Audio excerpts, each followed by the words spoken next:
Hey everyone, this is Richard Gowda, your Gold Coast real estate agent. We are at Hota, where I attended a get-together for ecotourism, and I do have the Minister for Tourism having a quick introduction. You will see it after this introduction. And also there was over 250 people brainstorming about how to improve the Gold Coast in regards to everything, in regards to travel, tourism, people coming over here, and what can be done to improve the Gold Coast. And there's quite a lot of information in there, but I'll give you a little glimpse into what's happening. Take a look at it, and if you have any questions, do reach out to me. G'day folks, Andrew Powell, Minister for the Environment, Tourism and Minister for Science Innovation. It's been great to be here with over 200 people from the tourism industry in the Gold Coast. We're getting their ideas and what it takes to make sure we're ready for the 2032 Olympic and Paralympic Games. And when the world's attention is on us as a state, make sure that they keep coming back for decades after, so we're in this green and gold runway for tourism.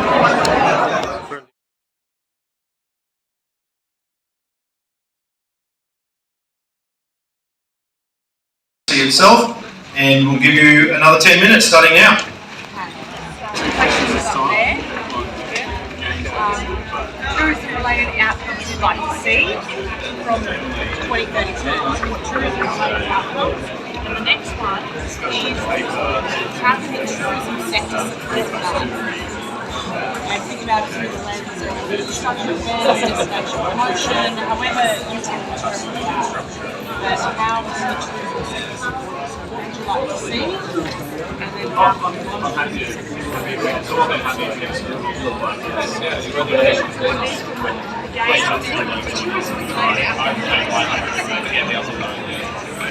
Topic, just 1 more minute.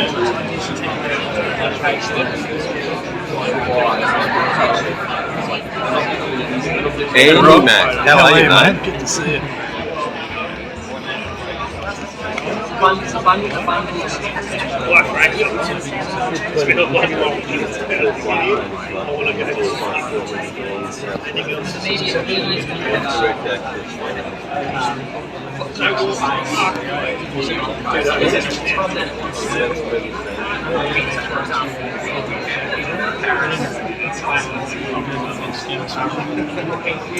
Okay, before you up there. Now, we thought we would go to Sally Tunica from Events Management Queensland, down here on table 3. She's got a bit of crowd support, that's great to see. Alright, Sally, what was the one topic that you want to share with the board group that you discussed about the Games legacy itself? The Games legacy for us really is around creating. We have the real opportunity to create enduring legacy with our workforce, with our people, and with our experience across our staff that already exist in these entities without reinventing the wheel. If we look back to Com Games 2018, 3,000 people were brought into South East Queensland.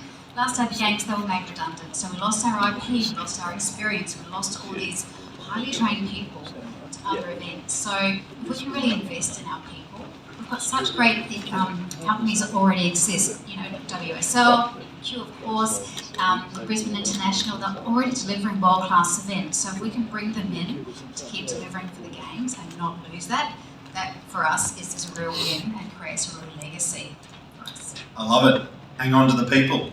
Build them up and then keep them here. Excellent. Well done. Okay, simple as that. We're now moving on to investment attraction. Another 10 minutes, starting now.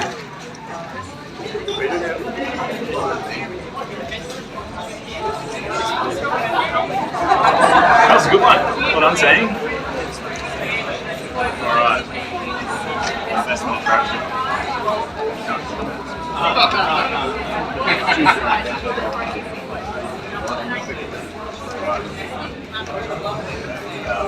Yeah, what are the questions?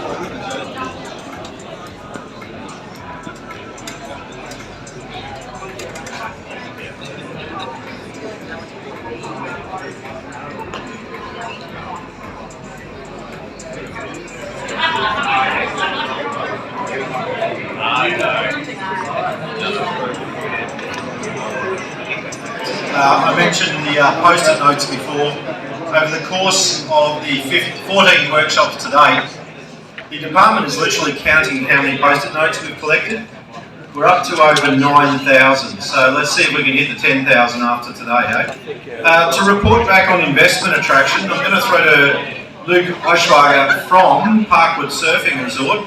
What was the number one thing you discussed at your table about investment attraction? Well, I think, the number one thing is, I guess, what role can government play, and how does it bridge the gap, especially on significant infrastructure? How does it bridge the risk gap between the debt and equity market in order to unlock that? So, what other mechanisms for that? Some of the ideas in and around this. Can we, like the sovereign wealth funds, can we get some of our funds to be pointing back towards the tourism sector? The other opportunities are grant facilities, obviously debt guarantee facilities, so a number of different ways. And where is the mechanism? And then what are the commercial returns for the government if they're playing in these roles? Okay. But we certainly think that, with large tourism infrastructure, there is a gap sometimes in those innovation spaces that the market doesn't quite price that well. Therefore, the risk profile in the equity market hold that up. So we think there's a real balance that needs to be fleshed out around where does government play those roles.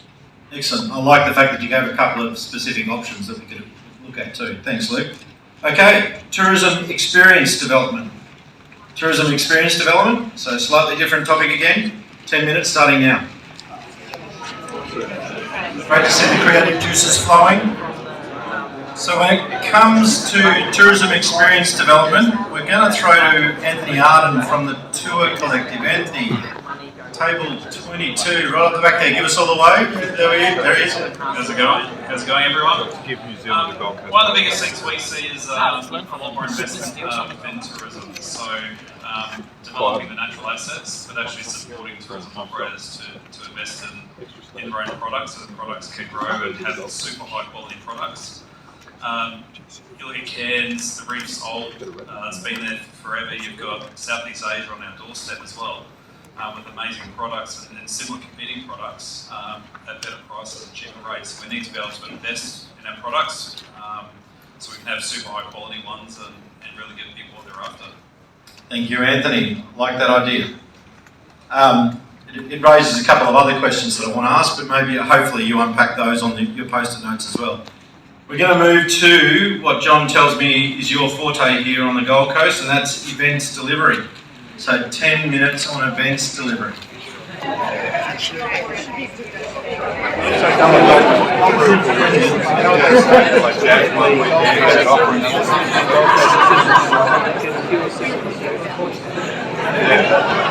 I'm a bit sick of those on the supervisors. I don't know if I write that one down.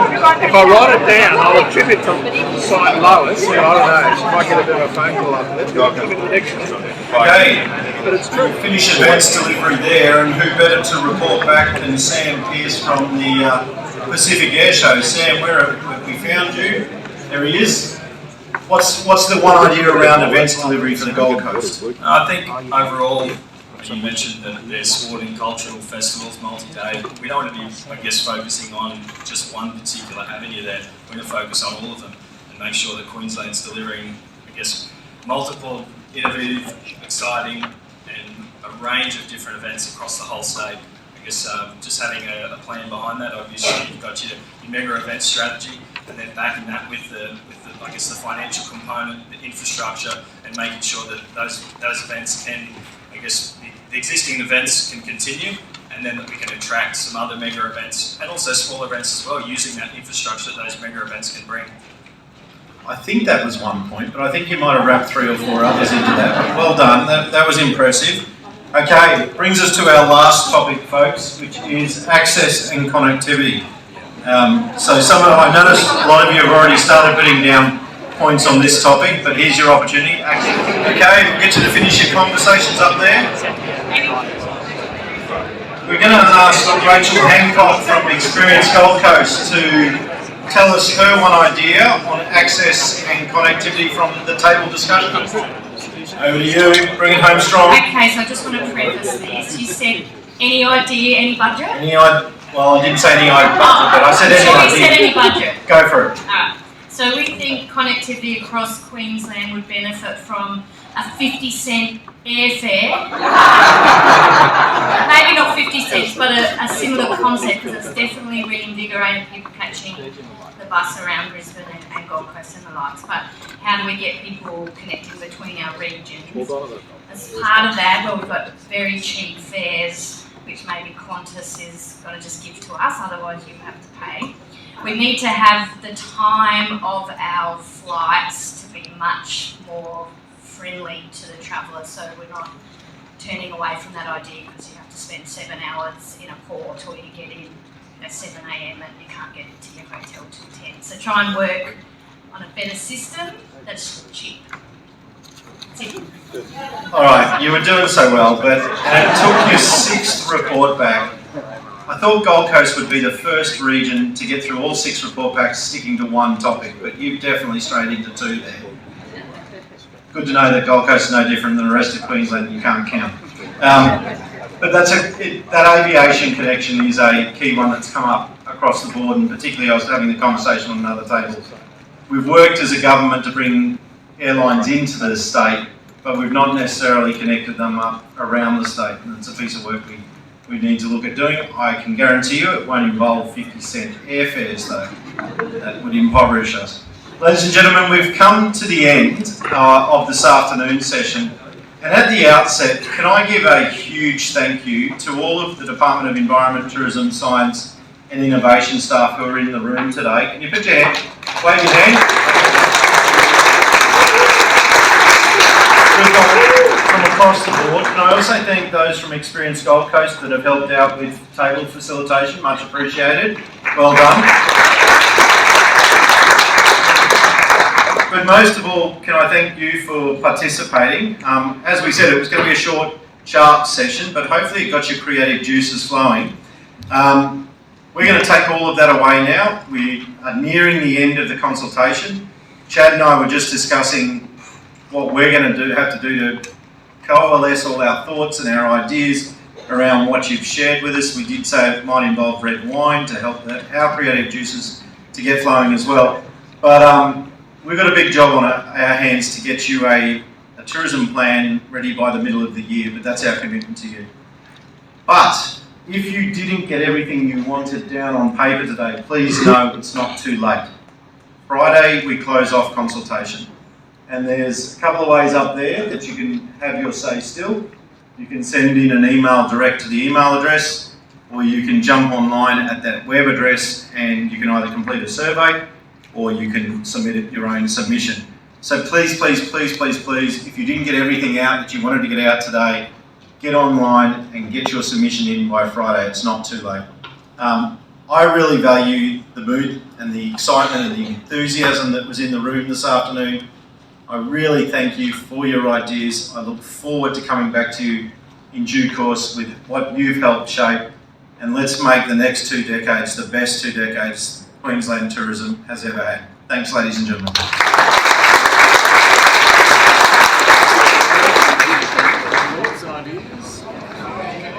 There you go, folks. Hope you enjoyed this little video that I made for you.